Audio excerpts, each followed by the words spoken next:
And hello and welcome everyone. I'm Audrey Chapuis. I'm the director of the American Library in Paris, and I'm absolutely delighted to be joining you to hear our esteemed panelists this evening.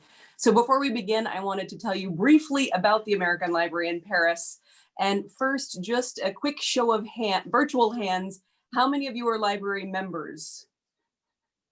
Yes, yes. All right, I think about half of you are. So a reminder to you, please avail yourselves of the electronic resources that you have at your disposal, especially in the coming days. You have access to the New York Times, the New Yorker, Harper's, the Atlantic, Vanity Fair, and much more. And of course, if you're not a member, I would encourage you to join us. You don't have to be in Paris to benefit from the American Library. And if you're entirely new to our institution, we are a community-supported, independent lending library, and we're also a cultural center and a site, both physical and virtual, for readers, writers, and thinkers to come together. Many people describe the library as an anchor. So I'd like to thank Grow at Annenberg for sponsoring Evenings with an Author, and also to thank all of you for being here tonight. I hope to see you again at future library events, and of course in the library stacks if you are in Paris. So please enjoy the panel tonight, and I'll turn it over to Catherine Olien, our programs manager. Thank you so much, Audrey, for the opening remarks about our institution. So yes, I am delighted to introduce tonight's panel. We're joined tonight by a panel of French scholars who will be speaking to us about the American dream, sort of the French perspective on the American dream. So Esther Poe, who's the publisher, the publisher who sent me this book initially, submitted the book for our consideration, and immediately I felt like it was the perfect fit for our institution. So we are, as Audrey has said, we're a place of, we celebrate cross-cultural dialogue, being an American institution in France. And Audrey and I have had discussions about how sometimes the best way to see your own culture and your own history is actually to step outside of yourself and sort of try to inhabit someone else's perspective. So in this case, the French perspective. And I do have a copy of the book that inspired the event tonight right here. It's Le Rêve américain à l'épreuve de Donald Trump, which is edited by Lauric Henneton, who's one of the scholars who's joining us tonight. And it was released in French only so far, but on October 8th. So you can go ahead and order a copy already if you would like to, following this event. So I'll run through the speaker bios. We don't have a lot of time tonight, so I'm going to do a sort of abbreviated introduction here. But again, we're just so pleased to have the three of you with us. So first off tonight is our moderator, who's Anne-Elizabeth Moutet. She's a columnist for The Daily and Sunday Telegraph in London, for the French-German television channel Arte, and for the New York Post. She is a frequent contributor to the BBC, DW News, and France 24. And writes for CapX, Unheard, The Conservative Magazine, and Reaction.life. And she's originally from Paris, but has spent time in the US and Italy. So next is Dr. Lauric Henneton, who is Associate Professor at the Université de Versailles-Saint-Quentin en Yvelines, where he teaches American and British history and politics. And as I mentioned, he's the editor of the volume behind me. And finally, we have Dr. Guillaume Marche, who's Professor of North American Studies at the Université Paris-Est Créteil, and a specialist of the contemporary LGBTQ movement in the United States, including sexual identities, subjectivity, cultural and political dimensions of collective mobilization. So thank you all so much for being here. And at this point, I will go ahead and hand it over to Anne-Elizabeth, who will be moderating not only the portion that we're opening with, sort of the first 60 minutes of debate amongst the scholars, but then she'll also be moderating the audience Q&A, which is a change from our normal routine. So just wanted to make sure you all anticipated that. Again, thank you for being here and enjoy the event. Oh, thank you very much, Catherine. And it's a great pleasure to be here. And I was I used to come and borrow books and read books and exchange books at the American Library. And whenever I think of Rue Camus, I think the Eiffel Tower and this wonderful place full of books. So it's a pity that we're doing this virtually, but I promise to come back physically whenever we're allowed to. This is really the last week in which we can talk about an assessment of the Trump presidency while Trump is still president. We have no guarantees for after next week. So that was basically, we're on deadline, which is something a journalist understands very well. And as a French woman whose family, half my family is actually American, and I find fascinating because Lauric, whom I've known for some time, and Guillaume, whom I've read with fascination, really have an eye which is not the usual eye of the French person, looking at the Americans as a source of, constant entertainment and sometimes mirth. And they look at it from knowledge, and they also look at it with a great understanding of what's going on. And I think it was an interesting subject. As you probably know, the book is a series of articles which have been collated and edited by Lauric. But for a dozen contributors, about a dozen contributors, I don't want to sort of get my figures wrong, and it covers all aspects. Not only does it cover aspects of Donald Trump's intentions, policies, declarations, but it also goes back in history. And going back in history, it replaces in context why Americans, for instance, always have the movement of, they used to say go west, young man, and then it was go to the suburbs, young man, and now it possibly is flee the city centers, young man or young woman or young person, choosing their pronouns. And it's very interesting because it means that what we see as such particularities are born of a 300-year history. And I don't find that many books that look at American society and replace it in a context that the French reader, for whom this is essentially written, can understand. So really, it's worth reading. I will not stay very long there because I think the important things is getting Lauric and Guillaume to talk. Lauric wrote the presentation of the book, and what I'd like you to tell us, Lauric, apart from the intentions you had when you decided that you would be doing this book, Lauric has written a fascinating thesis on the role of religion during the construction of America in the early 19th century, which I strongly recommend as well. But what led you from there to that, apart from the fact that possibly your students at university were interested? Well, thank you very much, Anne-Elizabeth, and thanks to the staff of the American Library in Paris for having us tonight. Well, the sense of history is something that comes pretty naturally for someone like me who started as a 17th century historian, actually. So yeah, well, so that's sort of pretty natural. But it's something that you rarely see, especially in political science, where history usually begins in 1945 at best. So it's always been something that was on my mind. So the project started during another conference. When you're finishing another one conference and you'll start about the next move. It was actually a conference that was hosted at Guillaume's University in Créteil, and it was a conference on the return of the Rust Belt, because it had been left for dead for years, and it had strangely returned in 2016, and we wanted to assess that.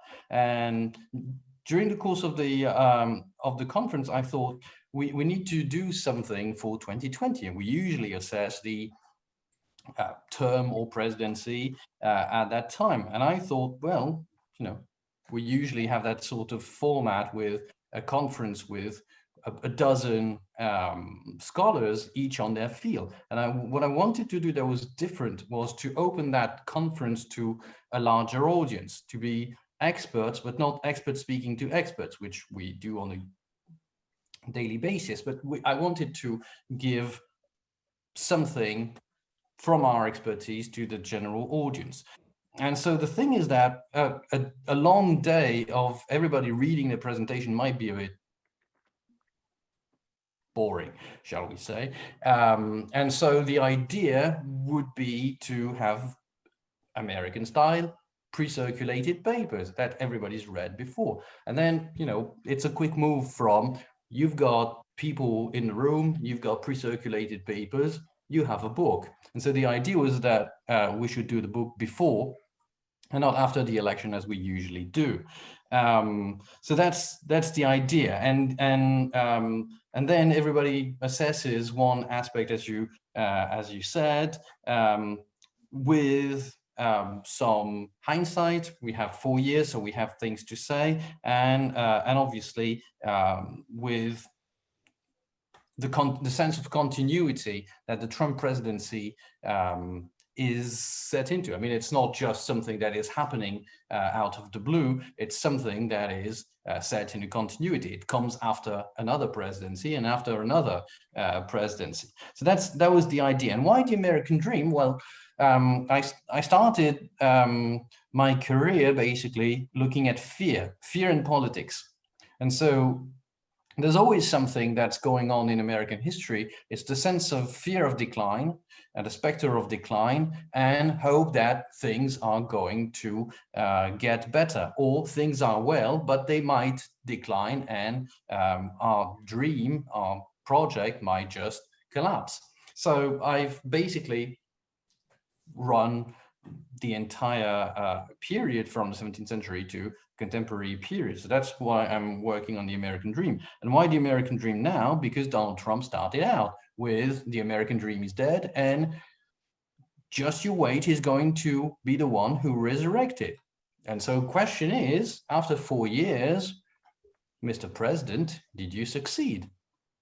And so that was pretty easy and natural to start with the American dream and start an assessment of the Trump presidency that was about the American dream. So it was basically a sort of Ocean's 11 or 12 or 13, actually 13, because we have 13 contributors in the book, about trying to find the right person for the right chapter. So that's why we have this team of experts, and then to cut the book in thematic parts, as we shall see.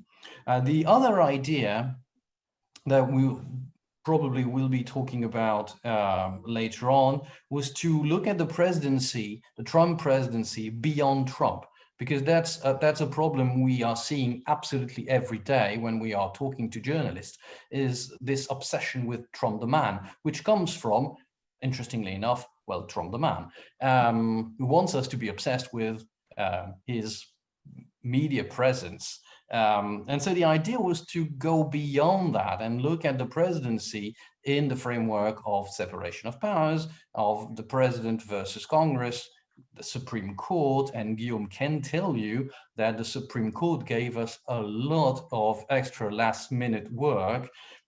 He's got fun stories about that.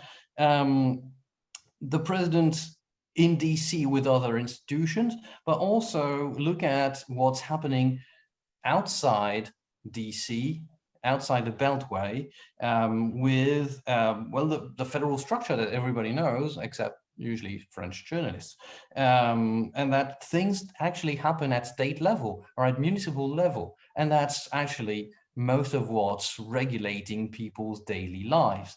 And that in the field of education in particular, what really happens, it's decided at state level, not federal level. So we wanted to look at that, the Trump presidency, not as Trump, but at what's happening during those 4 years, and what's happening during those 4 years in terms of continuity, contrast, breaks, because Trump was all about, you know, it's all going to stop and we're going to do new things.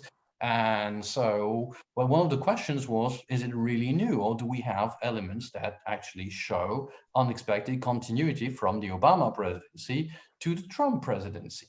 And so that was the idea behind the book.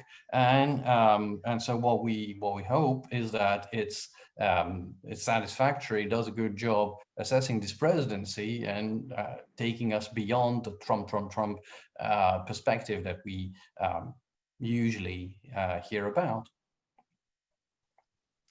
I find this fascinating because it means that you considered what Trump was best at, which is communicating about himself, putting his name on buildings, putting his name on policies, saying always, you know, I'm the best defender of the rights for gay people. I'm the, nobody has been as good as me on LGBT rights. Nobody has been so efficient as me in defending America. Whatever it is, he's always been the best, and it's been his selling proposition. But it has the advantage of being very visible, which means that that's what you take from it if you don't look very closely. And the idea of correcting this by looking closely at other aspects of his power and his lack of power is really something that's interesting. And I'm really interested that Guillaume and Lauric thought about this in a conference that they were doing together. But what was interesting when I started reading your chapter, Guillaume, is that you reminded us that Trump came in without the obvious prejudice against LGBT people that many other Republicans had and showed, and even people in their administration. And first of all, I suspect because he's a New Yorker, and this is not something that concerned him so much. His vice president would be different.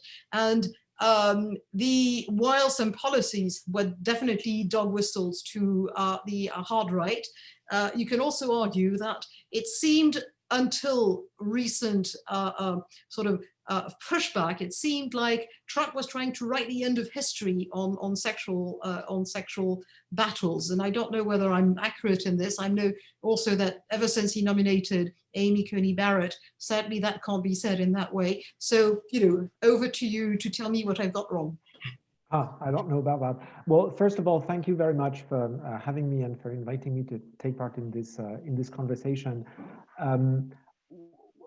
I think it's important to realize that Trump, as being the most pro-LGBT presidential candidate in history, is an image that really needs to be qualified very, very seriously. Partly because certainly the absence of a very, very strong type of bigotry, the type of bigotry that we do find in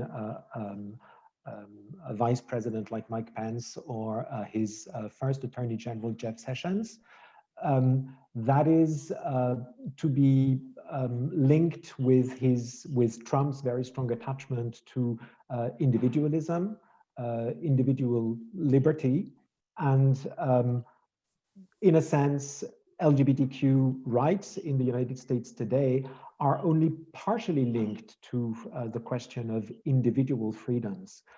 In many respects, the defense of LGBTQ rights in the United States today rests very, very much on the defense of larger social and socioeconomic rights. Among the main issues of concern to lesbian, gay, bisexual, trans, queer people in the United States today are questions of access to employment, questions of access to healthcare, questions of access to health insurance, foster care.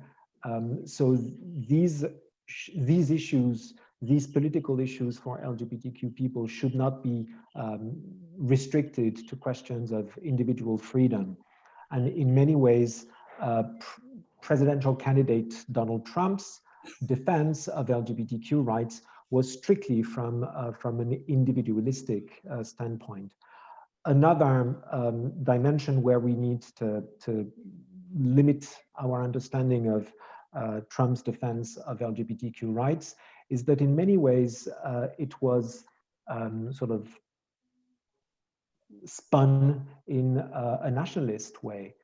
For example, among his 2016 campaign speeches, where he spoke up in defense of LGBTQ rights, followed briefly the Pulse terrorist attack in Orlando, Florida, where a gunman barged into a gay club and shot down, I think, about 50 people.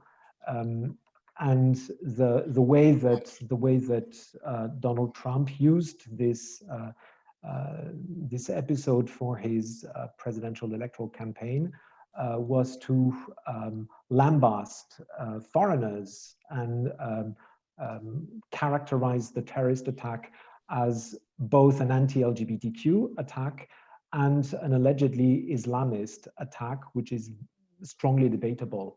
So the whole, on the surface, there was a level of pro-LGBT rhetoric, but below the surface, there was a very, very strong undercurrent of anti-foreigner, xenophobic, and anti-Muslim rhetoric, which was very much the foundation of that ostensibly pro-LGBT speech.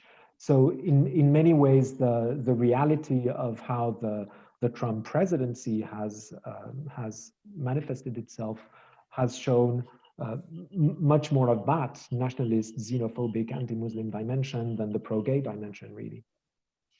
So you would really call this a pinkwashing for some policies? Definitely.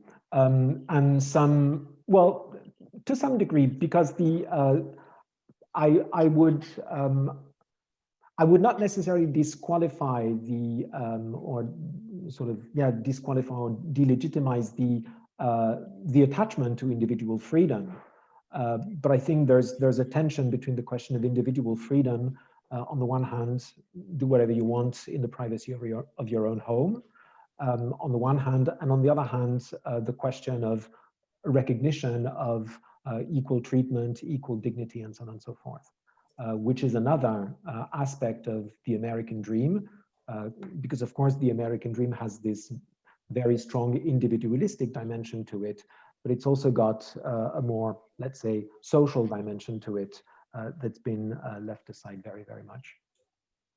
Thank you. Wouldn't both of you say that in America, the relationship between the social, personal, and the feeling of belonging to community is much more horizontal and therefore is much more present in people's lives than what people who are French here might have experienced? I usually sum this up by saying that in France you trust the state even though you may not always like it more than you trust your neighbors, and in America it's most definitely the other.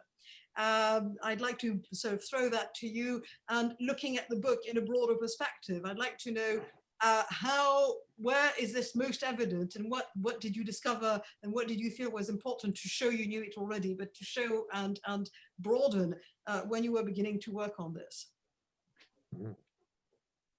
Lauric? Well,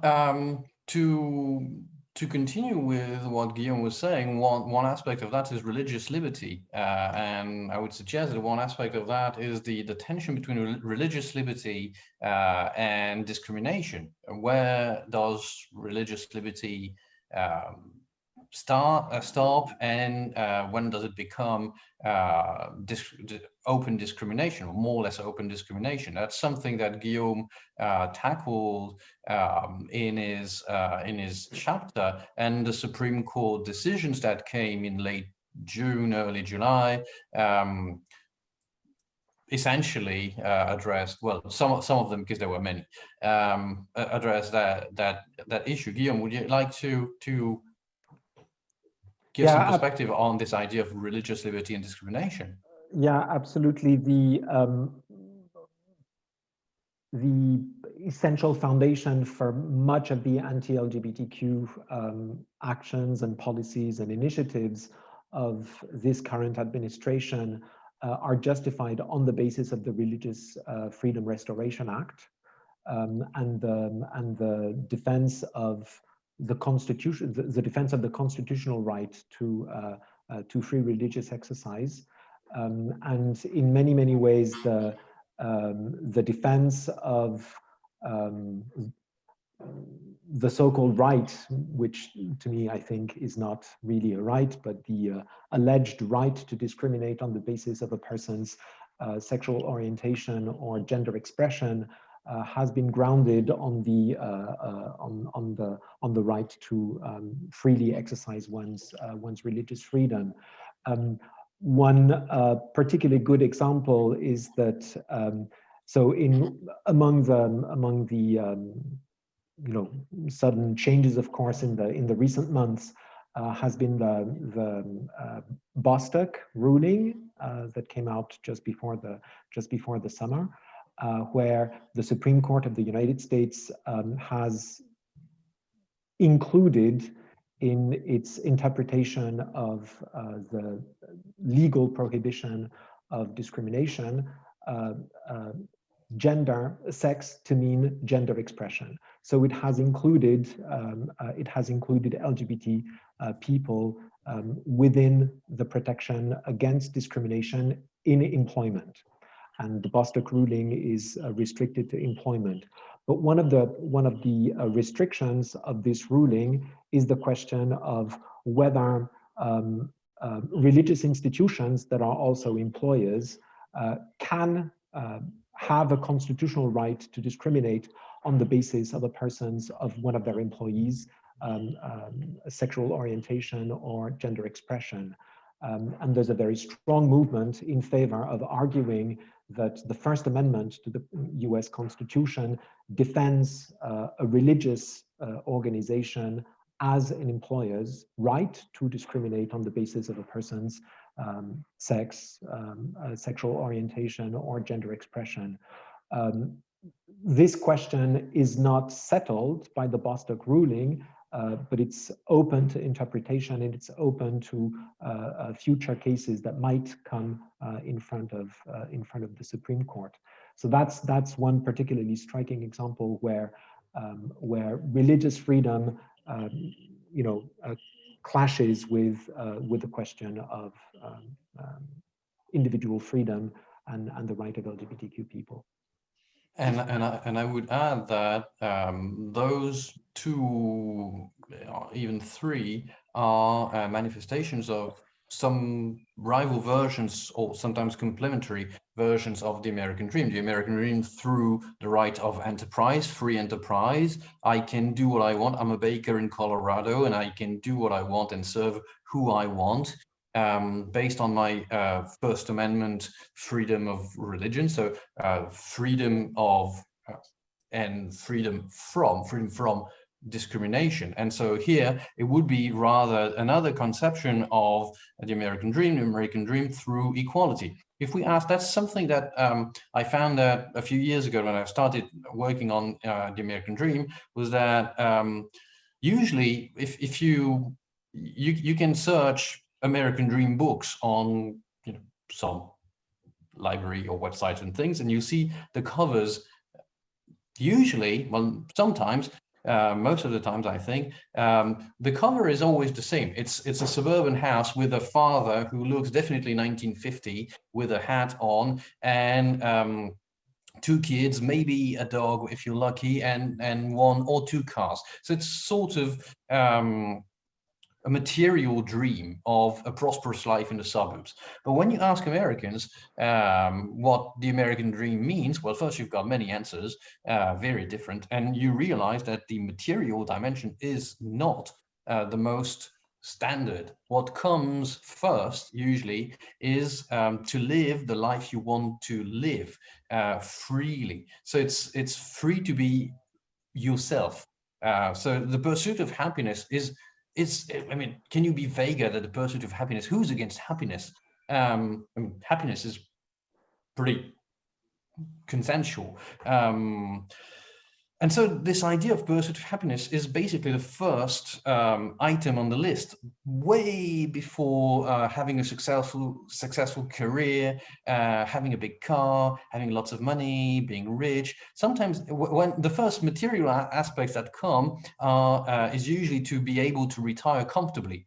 Well, that's not very sexy, retiring comfortably. It's not exactly big car and double garage, but it shows that the sort of stereotype that we have of material success as the American dream, fortune, fame, and that sort of stuff is very secondary for most Americans when you bother to ask them a question. And so this idea of freedom and liberty, respect, equality, can I be whoever I am and not be discriminated against? Can I get some respect for whoever I am? Is one of the chief expressions of the American dream. It might not come naturally to think American dreams, LGBT rights or women's rights or affirmative action or things like that. But if you look more closely, well, yes, these ideas of freedom and equality and respect come within the larger umbrella of the pursuit of happiness and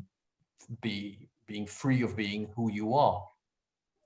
I was fascinated by this in your introduction, Lauric, because if I understand correctly, that poll and about definitions of happiness and achieving the American dream, only 11% of respondents say, I'd like lots of money. And I suspect that if you had a blind poll in France, you might find more than 11% of people, at least from the figures of the Loto, l'Euro Million. It's entirely possible that there would be more.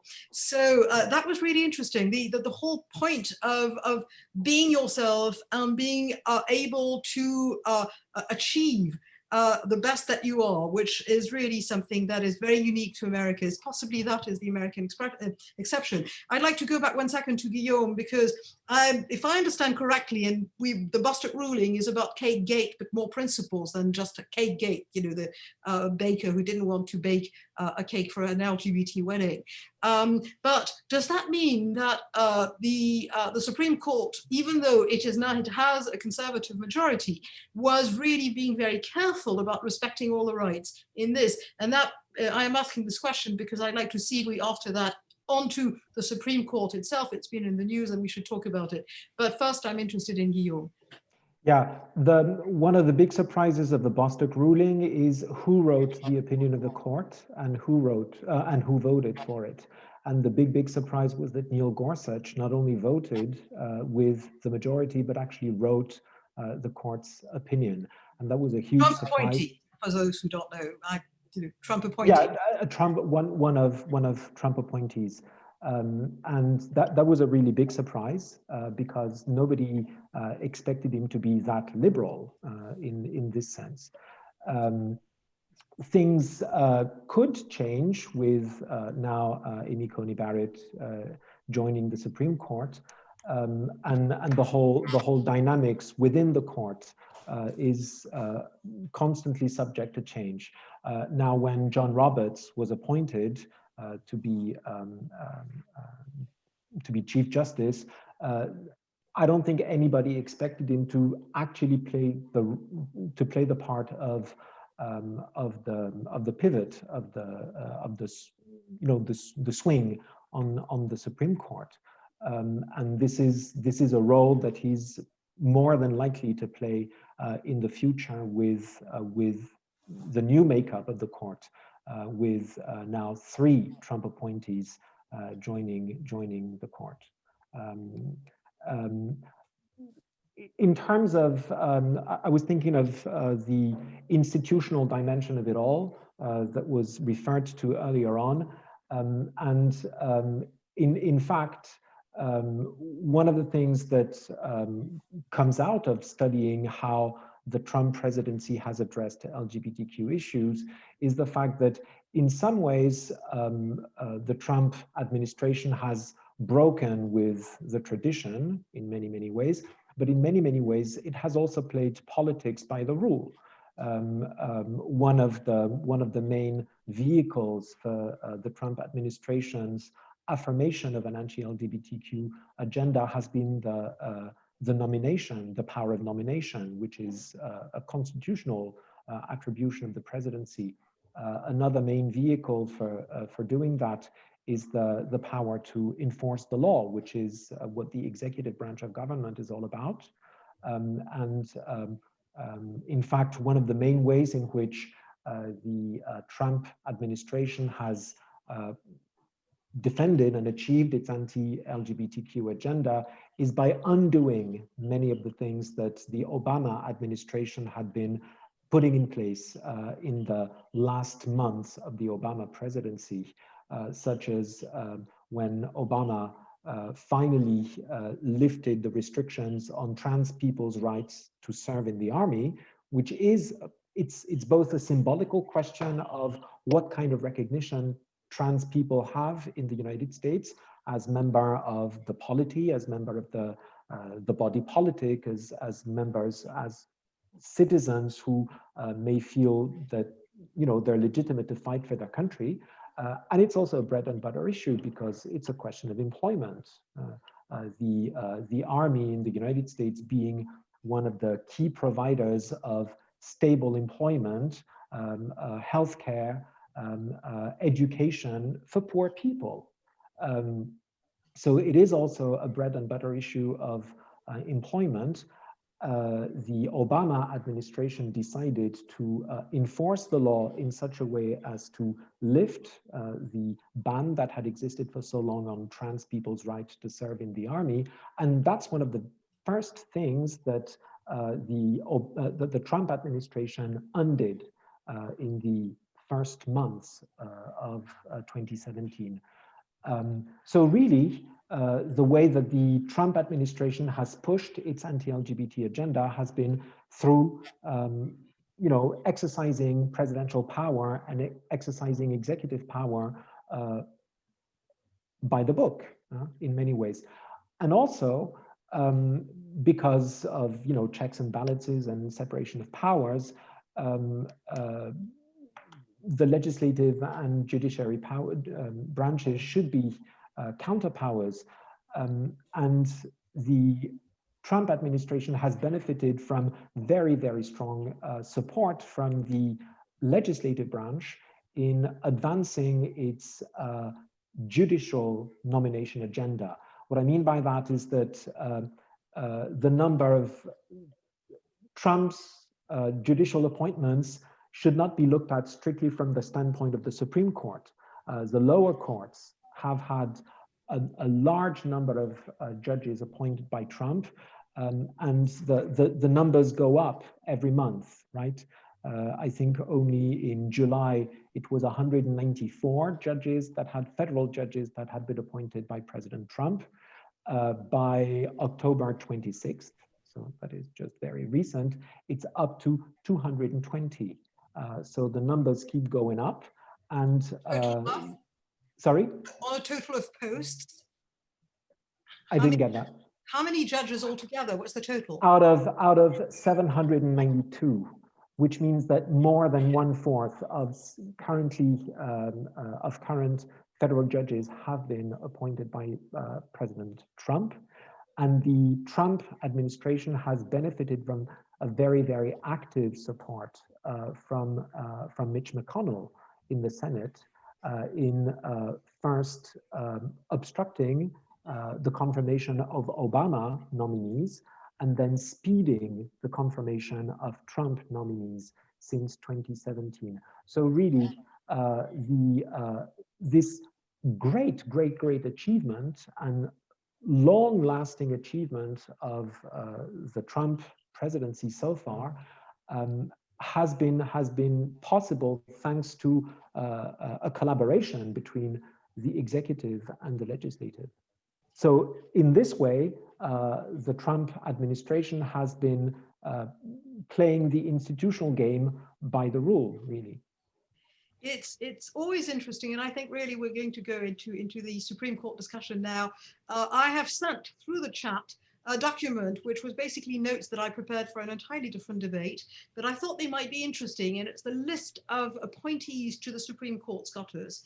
And what's interesting is I was especially interested in where the replacement changed the color of the court. And what I found out is most of the time, and by the chance of the calendar elections and how long-lived the justices were, it's only happened 3 times, and 5 times. 3 times a liberal replaced a conservative. That's both Obama appointees, Sonia Sotomayor and Elena Kagan, who respectively replaced David Souter and John Paul Stevens, named by George Bush I and Gerald Ford. And the other one was Stephen Breyer under Clinton, replacing Harry Blackmun, who'd been appointed by Nixon. And the 2 replacements of the Trump only replaces a liberal with his 3rd appointment, which is Amy Coney Barrett, instead, as everybody knows, Ruth Bader Ginsburg. And before that, it was Clarence Thomas during the first Bush presidency, replacing Thurgood Marshall, who'd been nominated by Lyndon Johnson. But the rest of the time, the situation remains the same. the one thing that is really entirely the luck of the draw, you get, for instance, a liberal president like Jimmy Carter, who no justice dies under his presidency, and therefore he appoints no liberals. And you've got Trump, who during the same amount of time, 4 years, appoints three names, and that's just the luck of the draw. There's nothing you can say about this. But talking about, having sort of thrown the Supreme Court on this, I really would like Lauric to redelimit how the Supreme Court shapes the American dream, with the amendments and the rulings, and and how this was affected or not affected into your mind during the Trump presidency. Is this a continuity of what they've always done, or is there a sharp difference? Well, there is a degree of continuity because the Supreme Court only intervenes in last resort. It means that things usually start at a very, very local level. Some Colorado baker decided is not going to bake that cake, and then it moves up, and it takes years. So usually it's very rare that unless it's electoral cases and it's really quick, but usually those cases start under one president and come to the Supreme Court under another president. So there's a very strong element of time. What happens with the Supreme Court is that they give the impression with their landmark decisions that they are actually legislating, and they are basically setting precedents that are as good as law. So here we see a sort of rivalry between Congress and the Supreme Court to establish rules that will define the lives of people, and usually to give rights or take away rights. And here, one of the landmark decisions in 2015 was the Obergefell case that sort of legalized gay marriage. It's actually that they banned states from banning gay marriage. It's exactly the same logic for the Roe case of '73 in abortion. They legalized abortion by preventing states from banning abortion, basically. So, and then what happens is that when you've got that precedent, when you've got that landmark decision, what happens is basically how opponents react. And about abortion, for instance, what seems to be what seems to have become a sort of fundamental right, because it's 73, it's old, and it seems to be a received decision. The idea is not so much the fundamental right to get an abortion, but how can you get out? Where can you get that? So it's really about how local power in Mississippi, for instance, or in whatever place, will try to nibble at the way you access that right, the way you make it happen on the ground. And so here we see that the Supreme Court usually makes decisions against things that happen in Congress, or against things that happen on the ground in the states. But sometimes when you read those sometimes a bit technical and boring decisions, opinions, you realize that Supreme Court justice usually complain about one thing: let legislators legislate and we won't have to make decisions, or let legislators legislate in a way that is not attacked in court. So here we're talking about fundamental rights or access to rights in whatever. It can be right to work, it can be right to dispose of your own body, things like that. It can be extremely broad, and it starts with people questioning laws or absence of laws. And so the Supreme Court usually comes in last resort. And so they make decisions that are life and death decisions sometimes, and sometimes literally with the execution decisions, when the legislator hasn't done his or her homework, or because Congress is gridlocked. and this is what's been happening for about a decade. Every Congress is less productive than the previous Congress, and so we see the Supreme Court taking on what seems to me, and I may be mistaken here, what seems to be increasing power, because on the other hand, Congress is doing less and less, to put things a bit bluntly.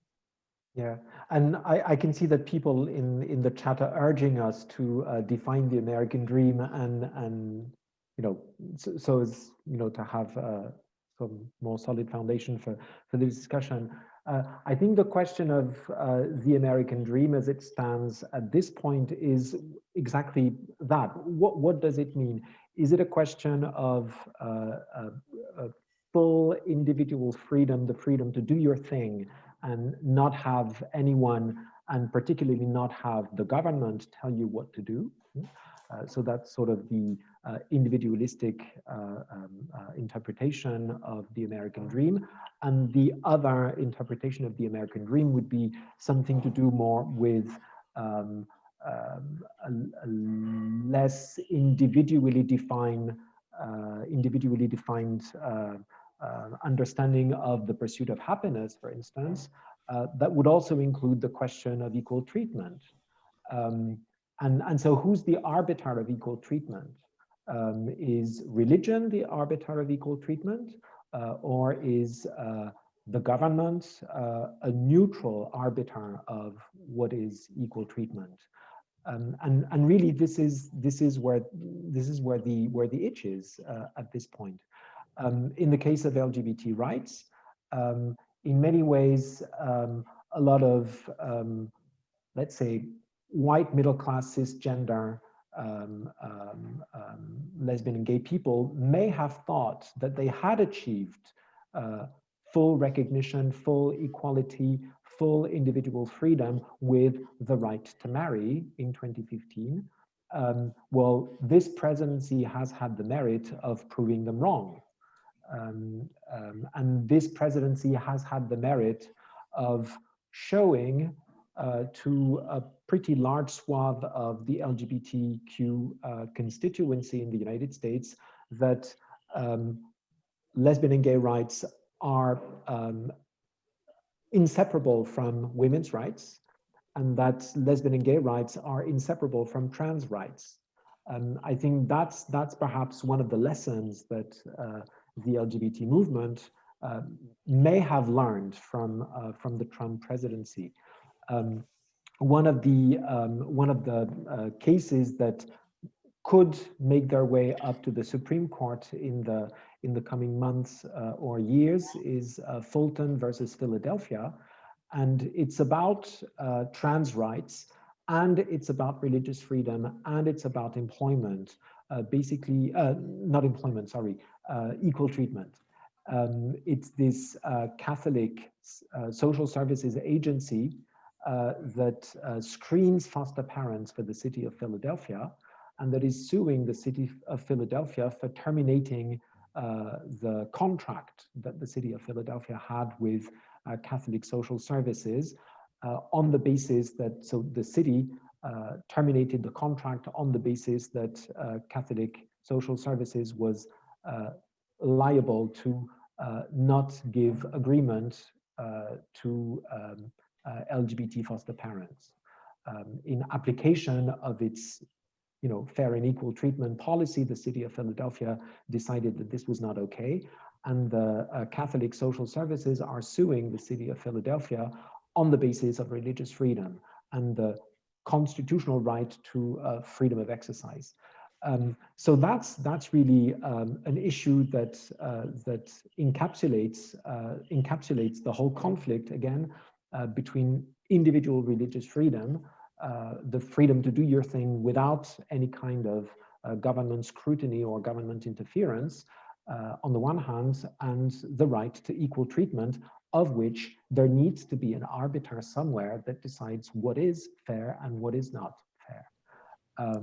Thank you both. thank you both very much. And I realize that we now have sort of 35 minutes for questions, and there have been really interesting questions in the chat, and there's also been some discontent because apparently the academics writing an academic book are not fun enough. So guys, you have to sort of up your game now. And actually, there's a really good question from Hilary Kaiser, and it's worth sort of starting with this. Hilary asks, did you interview immigrants from poor countries, and what for them is the American dream? Well, we did. It's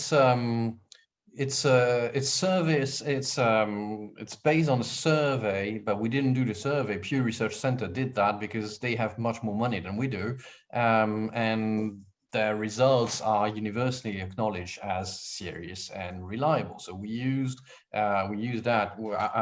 I'll show. I have a page where you can't really see the detail, but you can trust me on that, about this definition of the American dream. So it's based on a survey of that. We have a chapter on immigration that's based, it's policy assessment that we're doing.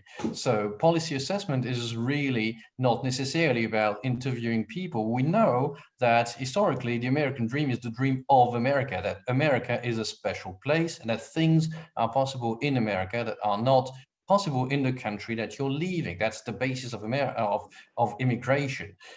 It's not necessarily something that is going to happen. It's a promise, and a promise is not always kept, but it's the way you see America as a sort of laboratory. The French, because we're so particular about wine, we have this great notion which is terroir, and terroir means that you can have two different wines that are growing on the same hill. The difference is that one will get a little more sun than the other, and so the two wines from the same hill, the same grapes, same year, will be different. So America is that sort of idea of a terroir. It is a country, it has mountains, it has people and presidents and things like that, but it is different because it offers things that make your dreams possibly come true. But then you realize that you're some Irish poor girl in 1835 or some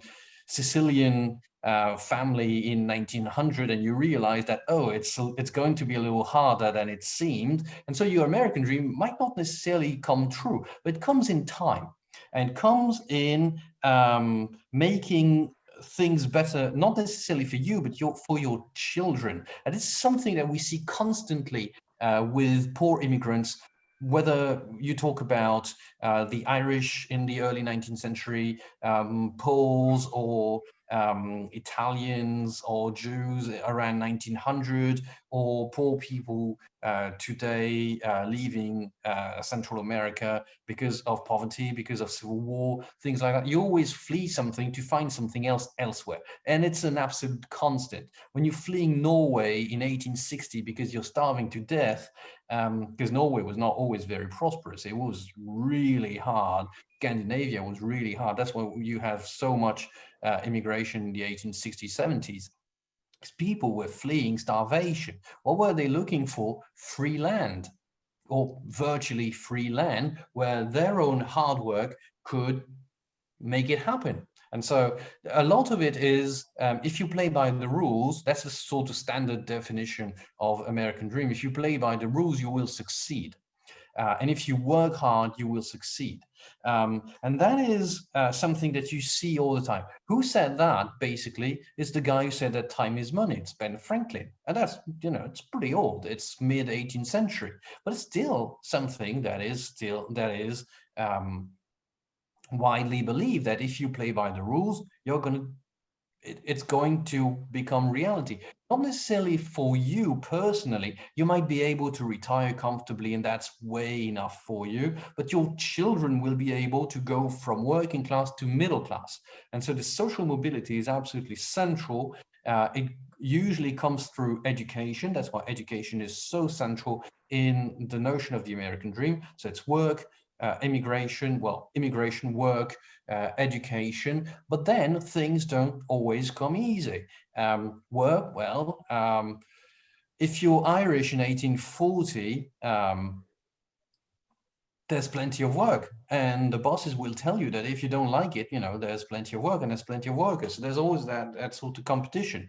But in the 50s and 60s, there's plenty of work. So there's no trouble in finding a good job that will help you move on eventually to lower middle class. And your children, well, for the first time in your family, they will be able to go to college. And if they go to college in the 50s and 60s and even 70s, well, that's the gateway to the middle class, and you're going to make it. Except that come the 70s and 80s, and it's harder to do like Daddy did.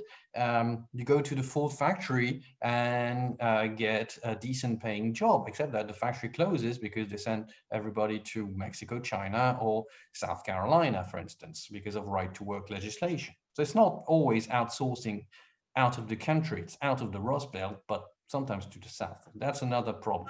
I'd like to sort of get more questions into this, because we've had really good contributions, especially from Elizabeth Cher, and I apologize if I do not pronounce your name properly. The question, I mean, she has several questions, but they're all sort of wound in the idea of respect for America abroad, projection of American exceptionalism abroad, and loss of faith and loss of trust. And I'll read out some of it because it really is very good. America's life, liberty, and pursuit of happiness. It's a motto that if it's dead, what does America have left as an image in its diplomacy? The US is the only Western democracy with the with a claim of being the greatest country in the world. So what becomes of social trust nowadays? Americans used to be forward thinking. We are, I assume you also relate this to the fact that under Trump is coming basically to feed the resentment and the fear of people more than optimism. Can Americans be great again? How does one deal, would you say, from what all you've examined, with the loss of faith and the loss of trust in America, apart from just saying incantations such as "Make America Great Again"? What are the facts in this presidency that have or have not helped sustain or transform the whole notion of trust, confidence, and faith in the future? Well, wow. I mean, in many ways, the very slogan "Make America Great Again" is reactionary in strictly defined. It's go back to very much, like Lauric was saying, very much a 1950s conception of the American dream. And that comes, into it clashes with early 21st century types of issues. For example, one, if I again, look at this question through the lens of LGBT rights, and in relation to the earlier question concerning immigration, one of Donald Trump's claims to being a pro-LGBT president has been the appointment of Richard Grenell as ambassador of the United States to Germany. So it's projecting a pro-LGBT image in diplomacy. It's also a commitment to an agenda of ending anti-LGBT discrimination worldwide, so embarking on a worldwide campaign to end anti-LGBT discrimination. And that comes into complete contradiction with the fact that a lot of, for example, a lot of LGBT immigrants to the United States, or would-be immigrants to the United States, are people coming from countries that are targeted by the Muslim ban. So you've got, on the one hand, this discourse which is end anti-LGBT discrimination worldwide, and on the other hand, the reality of barring people from entry to the United States on the basis of the country of origin, which in some cases, not all cases, which in some cases also has something to do with the fact that they really want to leave their country of origin and go to the United States. Guillaume, aren't you saying here that possibly it's not this administration, but administration and other public service in America, the immigration department, that is unable to differentialize in a fine way. And that is not something that Trump has invented, because the experience of most immigrants to America from the 60s onwards was precisely that immigration in America was incredibly literal. That is the first, especially for European, the first contact with America is, of course, if you go for any length of time, it's immigration, and you discover that they are not paid to improvise, they're certainly not paid to fine-tune, they're paid to put every square peg into a round hole. It doesn't matter, but that's the way it works, which is also a very American, very sort of binary, in the sense that, you know, great computers 0 or 1 and immigration 0 or 1, which doesn't work possibly as well with human beings, but certainly works very well in Silicon Valley. And from this, I'd like to jump to something else, which is a question by, and I'm sorry, I don't have your pronouns, so Ms. Vaughan. What's the long-term impact of making federal appointments on a simple basis of loyalty, not with any regard for specific competence? I'm not sure this applies, but certainly I'd like to have the author's opinion on this one. Can you repeat the question, please? The question is, what's the long-term impact of federal appointments which were made on the simple basis of loyalty and no regard for competence? I would argue that actually Neil Gorsuch, and he's just shown it, is actually extremely competent. I have American family who are all Democrats, and they respect him. So, you know, they are my sort of instant thermometer. But would you say that overall, when you look at all those appointments and those judges' appointments, which are almost 1/3 of the judiciary at that level, are they made? First of all, are they made on the basis of loyalty more than competence? And if yes, what's the consequence in the long term? Well, the question of competence, very briefly, and then I'll leave it on to Guillaume on the most specific aspects. But the question of competence is difficult to deny. There have been appointments that were completely silly, and usually they didn't come through because the Senate said, "Come on, please." But that was not judges. Usually it was administrative appointments, and some were literally very silly, but they didn't come through. So the question of incompetence is not necessarily at the Supreme Court level. I mean, Amy Coney Barrett, whether you love her or hate her, she is very qualified, super qualified. It's difficult to deny that. Then there's how she might do our job. She's insisted a lot on being a judge and not being a political pawn. Well, we'll see about that. We've seen that Gorsuch, for instance, has made decisions that maybe some on the left would have thought unexpected or difficult to imagine. Recently in June, and so there might be surprises. Obviously, some people like Kavanaugh are not necessarily in for many surprises, but on the basis of competence, they're all competent, but they might not be very sympathetic to some ideological line. And aside from the question of competence, and I wouldn't be qualified to judge, you know, to assess the competence of Trump nominees, I assume that they are competent. But there's the question of demographics.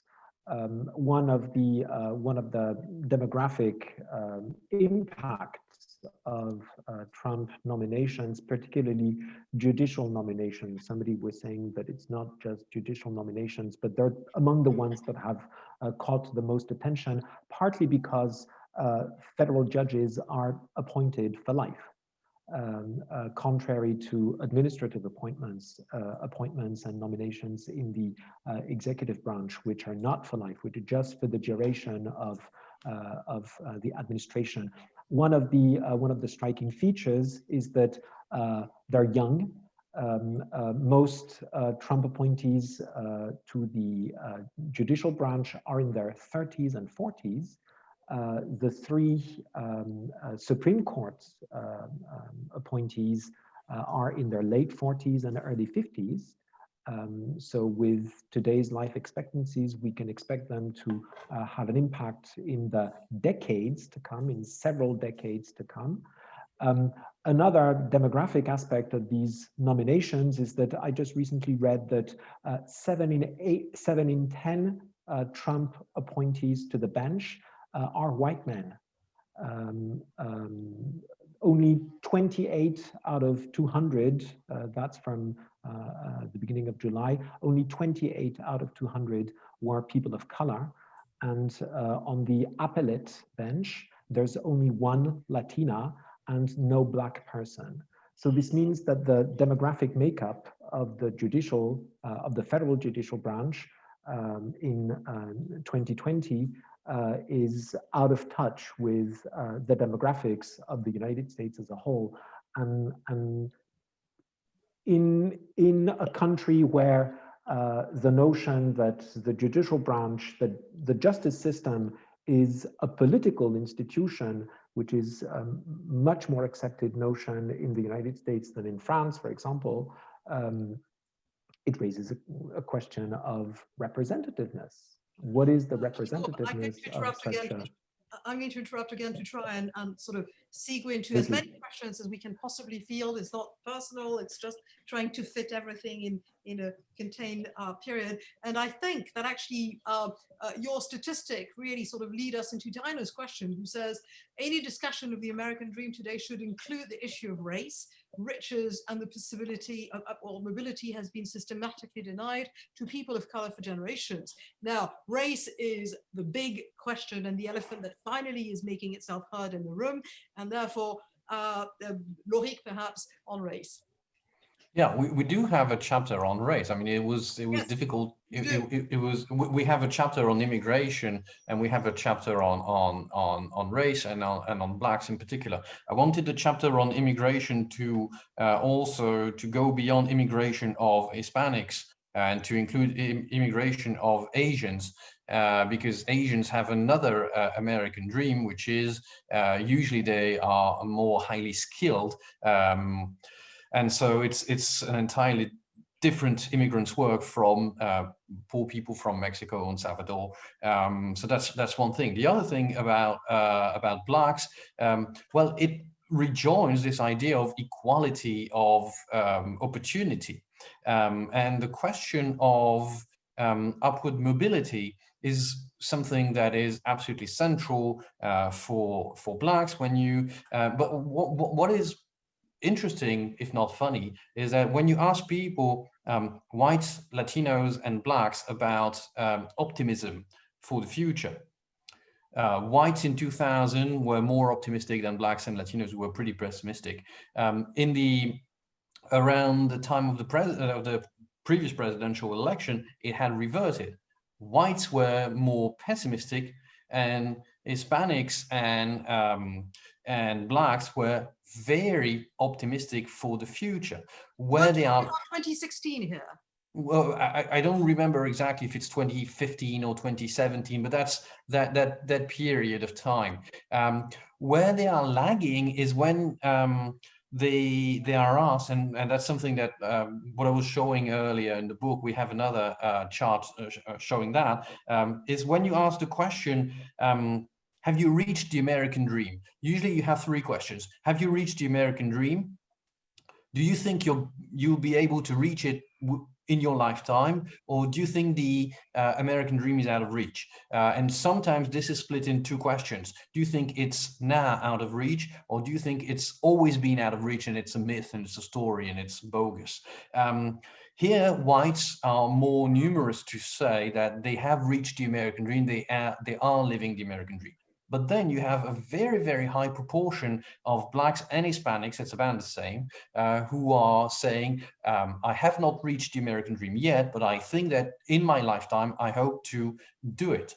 And where you find the most people, the largest share of people saying, basically, this is bogus, and I'll never be able to reach it, is it's poor whites, usually. That's one of the usual segments that is Trump's base, electoral base. It's uneducated whites. And here, the big difference is not so much race. It can be partisan, but it's also, and mostly it's educational attainment. That's really interesting because it goes contrary to both our general perception of the question abroad, and it's certainly something that the French do not practice at all. And if considering this book, and there are questions about this, it's interesting that there still is optimism, a capacity for optimism in America at places that in another country would not be capable of optimism. That's really a great change. I'm still hurrying a bit with the questions. There's a question from S. Courts, and again, apologies, I don't know your first name. The feeling is that the public feels that the government has failed its bargain to make life better for people. Republicans have a vision, Democrats have another one, but there's a failure of government in both cases. That is actually, I don't know whether you are actually in France, but you've got a very French take on this. Everything is going wrong. How much is the public feeling that and that's partly answered by Lauric. How much do you think this election, and how do you think the Trump presidency is affected by the feeling that things are worse than they were 4 years ago, which was the great question in a previous election? I have a very easy answer, and it's partisanship. It's partisanship. There's no reality. There's just alternative facts, as we now know. But there's also a sort of partisan filter for reality that changes perception of reality in a major way. If you ask Republicans about the state of the economy or the state of their own finances in October 2016, they said the economy was in a disastrous shape. If you ask the same question, and some pollsters did, in December 2016, when Trump had been elected, the American economy was now in fantastic shape. In 2 months, it was the exact same economy, but the perception was completely different. Now, ask Democrats about the economic situation in October 2016, it was fine. Now, ask them in December 2016, it was disastrous. And the perception of the economy is entirely partisan. So the perception of absolutely everything, that's a major dimension in political science, is driven through partisanship. People live on different planets, and their perception of absolutely everything, especially in the economic field, whether it's personal finances, and we know how important it is in making a political decision, or the state of the economy as a whole, is entirely filtered by partisanship. I'd like to make the point, there's a really interesting chapter in your book that we haven't gone into, which is about those extra deaths. People die of poverty, they die of drugs, they die of a number of things, they die of bad care, they die of infant mortality. And that is something that is on the increase, because the figures of the World Health Organization for the outcomes are much worse now in America. And I'm not even talking about COVID, I'm talking BC, before COVID on this one. Your figures are saying that. I don't know, I haven't found in the book any reference to Chris Arnade, the extraordinary chronicler of what he calls life in the back row. But it's something that's incredibly moving. He now has a book which is called the Life in the Back Row, and I'll come out, remember the title in a moment, and I'll put it on the chat. But those people who, by any standard, including French standards, because they don't have the safety welfare net that catches them, they don't have free healthcare or semi-free healthcare, they do not have all that. Those people who do opioids in cities of the Rust Belt that have never been revived at any moment, what do they say when they're asked the question? And I will assume that they're part of the sample. There are certainly lots of Trump voters there. Not all, but many. Well, an American election it's both about the past and the future. So if you ask about disgruntled Rust Belt people, whether they are suffering from opioid addiction or they've been laid off from the factory and all that, and if you ask them about that prospect, they will tell you two things. One, Trump said he would revive jobs, and he may not have done it, because there's one thing that we want to also state is that Trump sometimes talks about or brags about new factories opening. A new factory today doesn't mean unskilled workers. It means robots. It means automation. It means highly skilled jobs. And so the guy who lost his job at the Ford factory or the Chrysler factory, well, he's not part of the story. So you might think that the judgment will be severe. Well, he's failed. I'm not voting for that guy. But then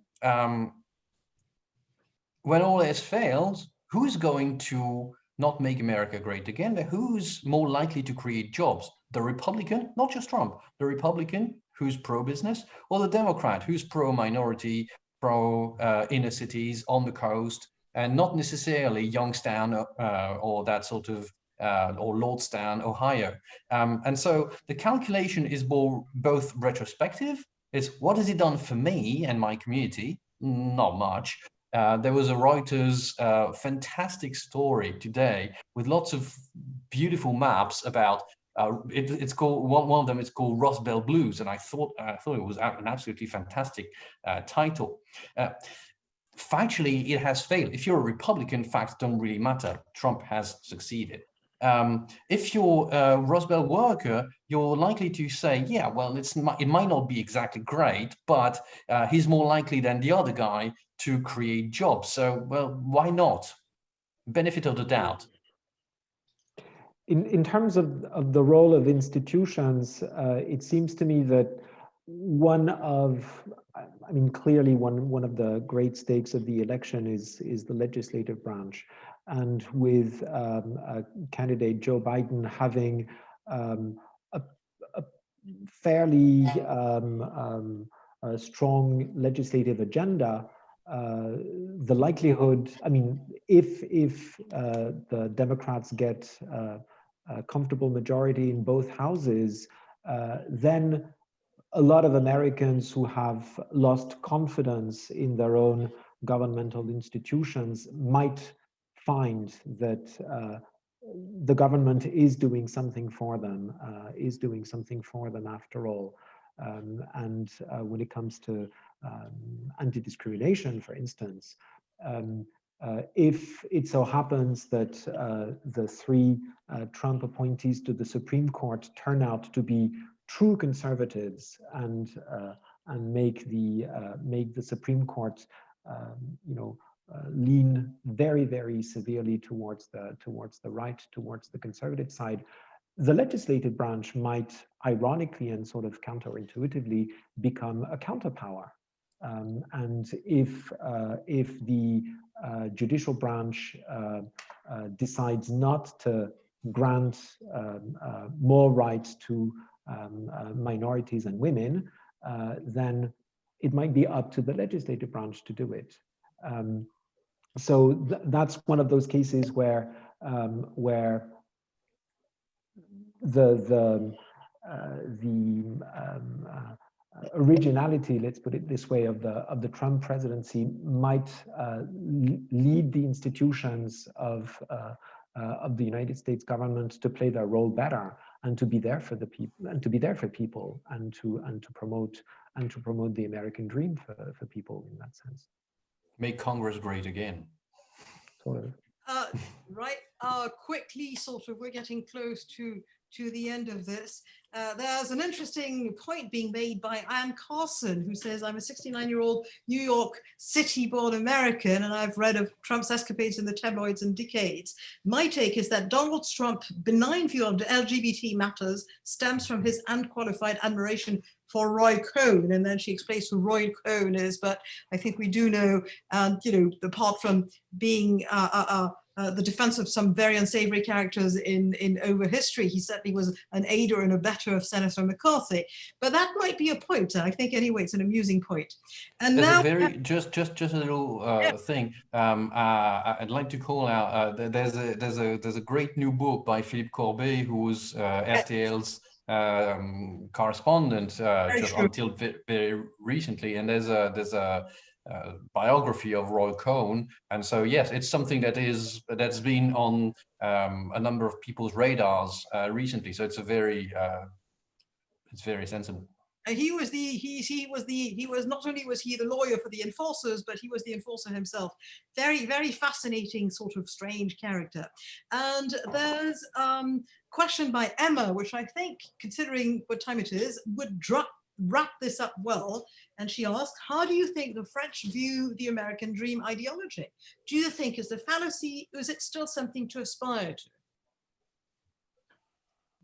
Well, it may be a little more qualified than it was, but it's also depending on who you are. If you're a French communist in 1950, the American dream might not mean much. So it's always a question of perspective. I would say that the French perspective, let's say in the 80s or even 90s, you thought about the American everything about the future. Well, you went to America to see the future, and you brought back things, electronic gadgets and things like that were the future. Now, when you're going to America, you might have a sort of romantic idea, or you might have friends and have some attachment to the US, but then you're confronted to a reality that may look like the past rather than the future. If you look at infrastructure in particular, things like that, exceptionalism has been a sort of reverse exceptionalism. If you look at dams, electricity grid, the distribution of high-speed internet, things like that, the state of roads, as Gretchen Whitmer said in Michigan, roads, roads, roads. Then you have an image of America that is, well, not necessarily the sort of land of opportunity that you were thinking about, but then you still have people leaving France to start careers in Texas, for instance, because that's where opportunities are. So it's a mixed bag. But are the French aware of it? Do the French think about the American dream all the time, or even sometimes? I feel there's much more ignorance than that. Well, yes, there's a lot of there's a lot of soft power TV shows, sort of romantic idea of America, and then people realize that, oh my God, this aspirin is costing me like $500. How come? There's a number of hard realities hitting. Or a friend recently told me that he drove from Vancouver to Seattle. In Vancouver, it was all clean and shiny and pleasant, and in Seattle, it was lots of homeless people pushing shopping carts and drug addicts and things like, and it looked like a zombie movie, he told me, and it was with his kids, and they were horrified. The difference between Vancouver and Seattle. So this surprise is, well, perhaps the surprise is surprising.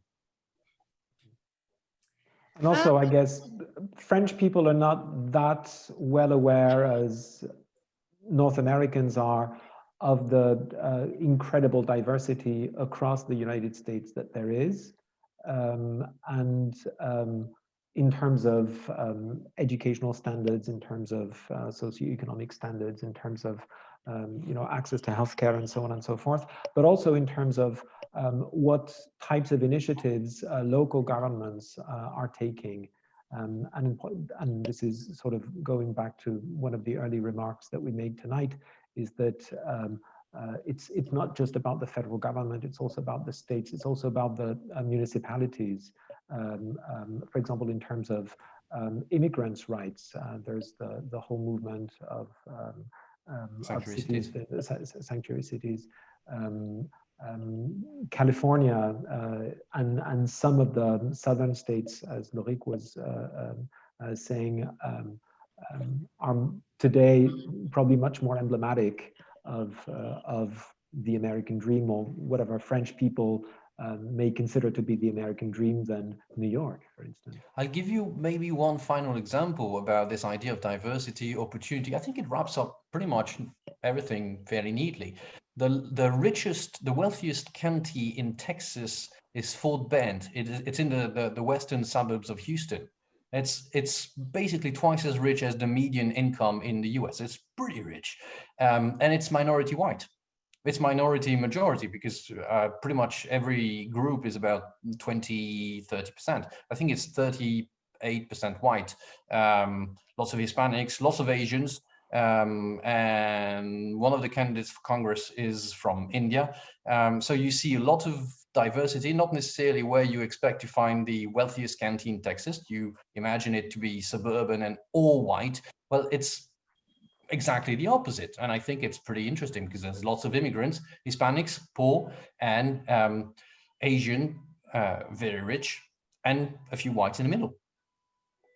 And with this, we're going to finish this with a last quote from the extremely talented Elizabeth Gear.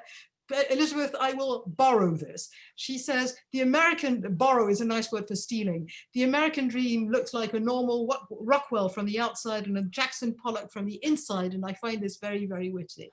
Absolutely. That's a very good one. That's a really good one. Fantastic. Thank you so much. And Anne-Elizabeth, you have exactly gotten us to 9 p.m. So thank you for your wonderful skill moderating not only the initial debate, but also selecting such wonderful questions. And there've really been such interesting comments and debates that have come up in the comments as well. And I've really enjoyed reading through those. And of course, thank you so much to Lauric and Guillaume for being here with us tonight and very bravely talking to an audience, I think potentially mostly of Americans this evening. So I think it's been a wonderful moment of cross-cultural exchange, exactly like we hope to arrange at the American Library here in Paris. And I wish everyone a lovely rest of your week. I did want to mention that we have another event this Thursday on Zoom. It'll be actually another panel, and we'll be joined by authors Joyce Carol Oates, Edmund White, and Sheila Kohler. And I'll be speaking to them about what they've been reading during the pandemic and sort of how their reading habits have changed. And that'll give us an opportunity to shift maybe from the focus on America to back to, you know, what are we reading and how are we potentially escaping from some of the really intense trauma and stress that we're going through with the pandemic, and also, of course, with the election coming up in the United States. So thank you again to Anne-Elizabeth, to Lauric, and to Guillaume for joining us tonight. Thank you for having us. Thank Thank you you very much. Bye-bye. Bye. Bye. Great talking to you. Bye. Bye, everybody. Et voilà.